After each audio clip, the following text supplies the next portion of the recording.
Hey guys, so yeah, I wanted to show you guys this really cool technique. Remember that on Matusa's mini I had that ghost technique kind of thing. Yeah, so I thought about it as like, wouldn't it be cool if I tried the ghost technique on pattern paper instead?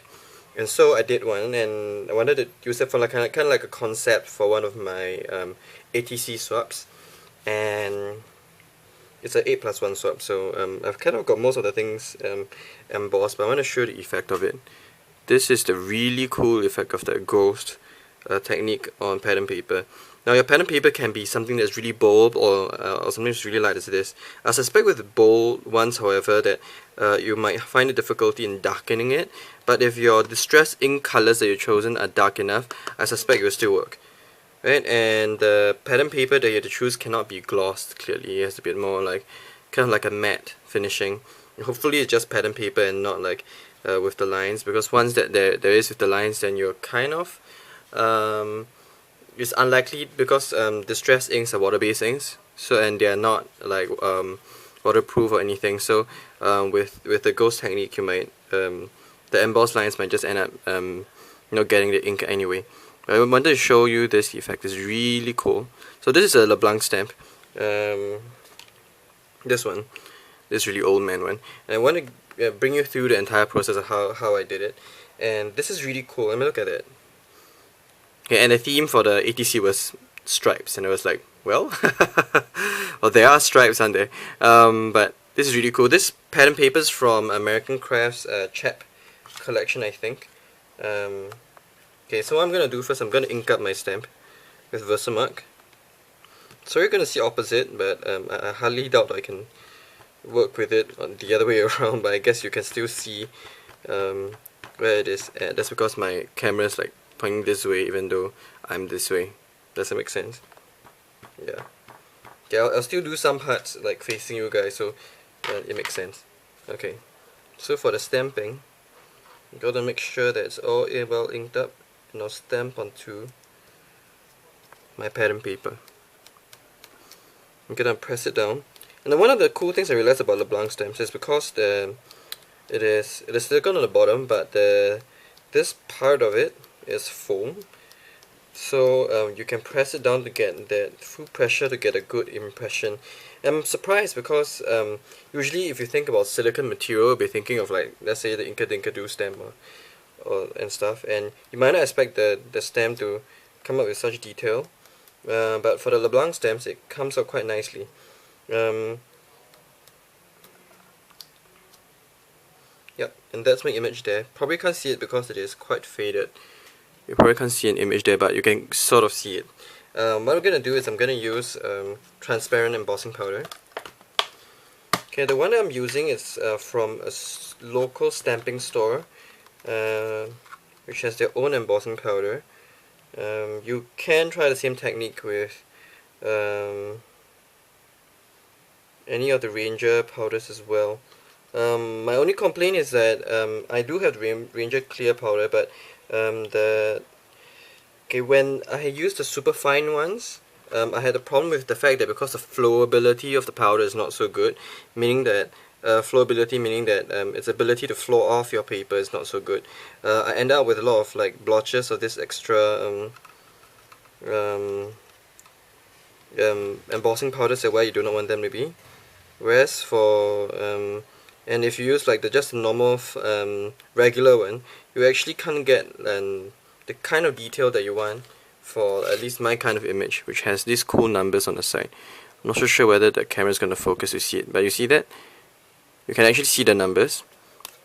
So if you use a regular one, it's likely that you will have the little problem of not having that kind of resolution if you use the regular one. I'm just going to put my embossing powder through the heat gun.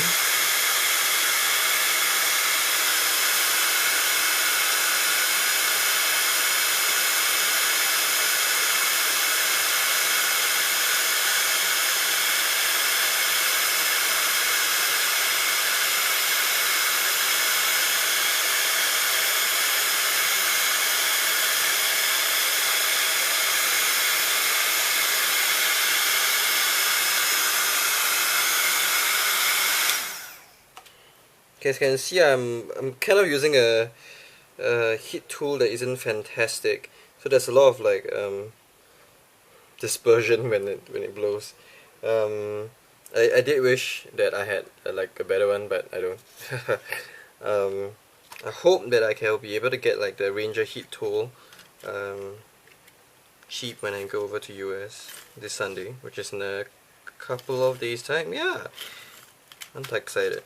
And I think I'm gonna do is gonna visit Michael's to go and find those Tim Holtz visual artistry stamps, and I hope they have it there.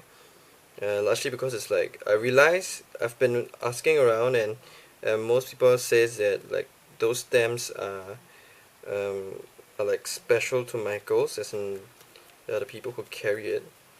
Correct me if I'm wrong, but yeah. Okay, so I'm not so sure we can see it, but you can really see that embossed image. You see of that old man and stuff. Okay, so the ghost technique is just simply the fact that when you ink the pattern paper up, or whatever cardstock or whatever up, you're gonna end up with the negative of your stamped image, and the negative of the stamped image will take up the color of the pattern paper. So, okay, let's see that.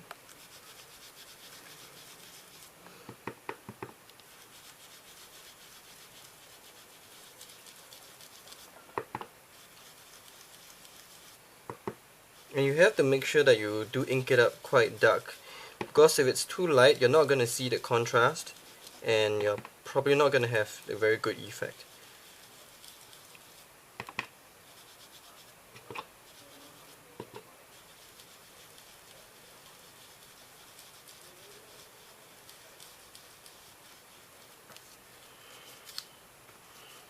Okay, I'm gonna change color, and because I only have one Ranger blending tool, so I have to keep doing this. Alright, so this was H Mahogany, and we're going on to my next color, which is Pine Needle, which is on top.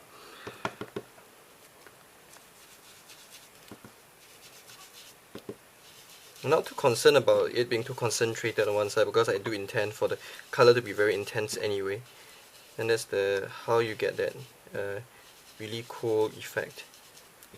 Then if you're gonna do like the normal way of distressing from the outside in, you're probably not gonna have a lot of color by the time it reaches your pen paper.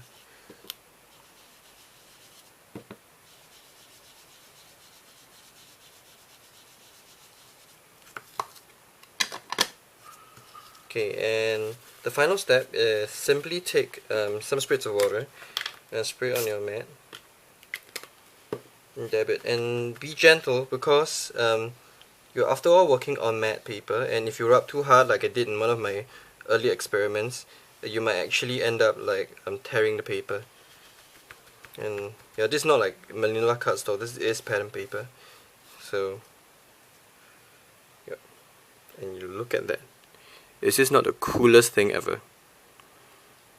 I guess the image plays a part, because I kind of like that old man, and then now it becomes like a negative. It looks a tad cooler. So I'm just gonna finish that off with a washi tape, and that's gonna go on the bottom. I'm using the washi tape just to soften the look of the entire thing, because everything, the stamps has like numbers on it, and everything's like in diagonal lines. So with a washi tape that has script writing on it, it kind of softened out the entire design. Yup, and so this is my ATC, and this is the cool technique. Really cool technique.